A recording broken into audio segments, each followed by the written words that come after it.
مذاکرات ہو رہے ہیں، کوئی کھیل نہیں ہو رہا۔ امریکہ اور ایران کے درمیان مذاکرات ہونے والے ہیں۔ ایرانی قیادت ملنا چاہے تو مجھے کوئی اعتراض نہیں ہوگا۔ کوئی بریک ہوا تو ایرانی قیادت سے ملاقات کرنا چاہوں گا۔ امریکی صدر ڈونلڈ ٹرمپ نے امریکی اخبار سے بات چیت کرتے ہوئے بتایا کہ مذاکرات کار نائب صدر جے ڈی وینس کا طیارہ چند گھنٹوں بعد پاکستان پہنچ جائے گا۔ مذاکرات کی ناکامی کے بارے میں شکوک و شبہات کو مسترد کر دیا۔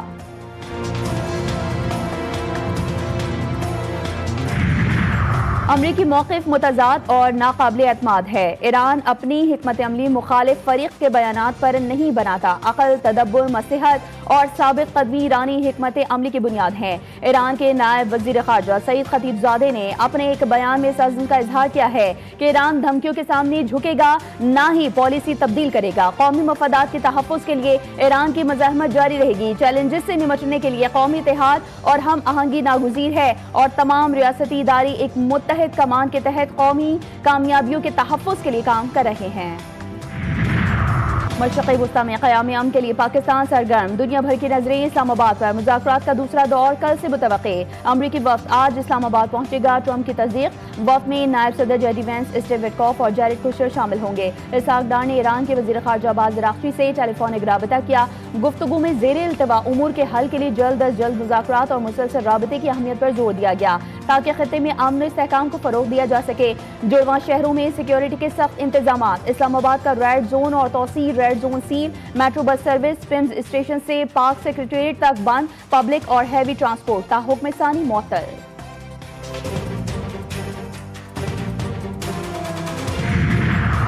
اور ایران کا امریکہ سے مذاکرات کے لیے پاکستان آنے سے انکار۔ ایرانی دفتر خارجہ کے ترجمان اسماعیل بقائی نے میڈیا بریفنگ میں بتایا کہ دوسرے دور کے مذاکرات کے لیے ایرانی وفد پاکستان نہیں جائے گا۔ امریکہ معاہدے کی مسلسل خلاف ورزی کر رہا ہے۔ ایران کو اپنی صلاحیتوں پر مکمل اعتماد ہے۔ ہمیں کوئی الجھن نہیں، کوئی پریشانی نہیں۔ امریکہ اگر سفارتکاری کو وقت دینا نہیں چاہتا تو ہم اپنے فیصلے کے لیے آزاد ہیں۔ ایران اپنی جوہری صلاحیت اور ذخائر کو اپنے ملک کے اندر ہی برقرار رکھنے پر قائم ہے۔ کراچی کے علاقے بورڈ بیسن میں مبینہ زیادتی کا شکار 13 سالہ بچی دوران علاج دم توڑ گئی۔ پولیس کے مطابق بچی کا میڈیکل مکمل کر لیا گیا۔ ابتدائی میڈیکل رپورٹ میں زیادتی کی واضح تصدیق نہیں ہوئی۔ کیمیکل ایگزامینیشن رپورٹ کے بعد صورتحال واضح ہوگی۔ متاثرہ بچی کے والدین صادقاباد سے کراچی پہنچ گئے۔ ملک میں توانائی بحران برقرار، کراچی سمیت مختلف شہروں میں لوڈ شیڈنگ سے کاروبار اور تعلیمی سرگرمیاں متاثر۔ کراچی کے مختلف علاقوں میں اعلانیہ لوڈ شیڈنگ کا دورانیہ 12 گھنٹوں سے بڑھ گیا۔ مستثنی علاقوں میں بھی کئی گھنٹوں کی لوڈ شیڈنگ۔ پشاور میں لوڈ شیڈنگ کا دورانیہ 16 گھنٹے تک پہنچ گیا۔ کوئٹہ میں 4 سے 6 گھنٹے کی لوڈ شیڈنگ سے عوام پریشان۔ بلوچستان کے دیگر اضلاع میں 8 سے 10 گھنٹے کی بجلی بندش معمول بن گئی۔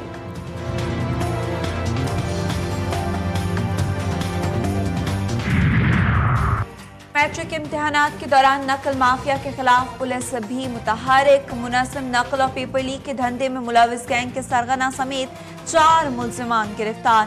سی آئی اے نے ملزمان کو ملیر، سرجانی، نیو کراچی اور گلشن سے گرفتار کیا۔ گروہ سرغنہ مبین خان سندھ مدرسۃ الاسلام میں سائبر سیکیورٹی فائنل کا طالب علم ہے۔ گرفتار دیگر ملزمان میں انٹر کا طالب علم بھی شامل۔ شام میں حزب اللہ کے جنگجو کی جانب سے حضرت مریم کے مجسمے کی صفائی۔ دوسری جانب لبنان میں اسرائیلی فوجی کی یسوع مسیح کے مجسمے کی بے حرمتی، مذہبی مقدسات کی توہین کا یہ تیسرا واقعہ ہے۔ لبنان میں بھی مسلمانوں کے ساتھ عیسائیوں کے مذہبی مقامات اور مقدسات کی توہین کا سلسلہ جاری۔ اسرائیلی فوج کا اعتراف، کہا کہ اسرائیلی فوجی نے مسیحی مذہبی علامت کو نقصان پہنچایا، فوجی کی نشاندہی کر لی ہے، کارروائی کی جائے گی۔ شمال مشرقی جاپان میں 7.4 شدت کا زلزلہ۔ جاپانی حکومت نے سونامی کی وارننگ جاری کر دی۔ امریکی جیولوجیکل سروے کے مطابق زلزلے کے جھٹکے کی شدت نوعیت کے تھے۔ ساحلی علاقوں میں ممکنہ خطرات سے نمٹنے کے لیے ہنگامی اقدامات، شہریوں کو احتیاطی تدابیر اختیار کرنے کی ہدایت۔ امریکی ریاست لوزیانہ میں 3 مختلف مقامات پر فائرنگ کے واقعات میں 8 بچے ہلاک۔ مقامی پولیس کے مطابق فائرنگ کا واقعہ ذاتی دشمنی پر پیش آیا۔ مرنے والے بچوں کی عمریں 1 سے 14 سال کے درمیان ہے۔ مشتبہ حملہ آور کو گاڑی کے تعاقب کے دوران فائرنگ کر کے ہلاک کر دیا گیا۔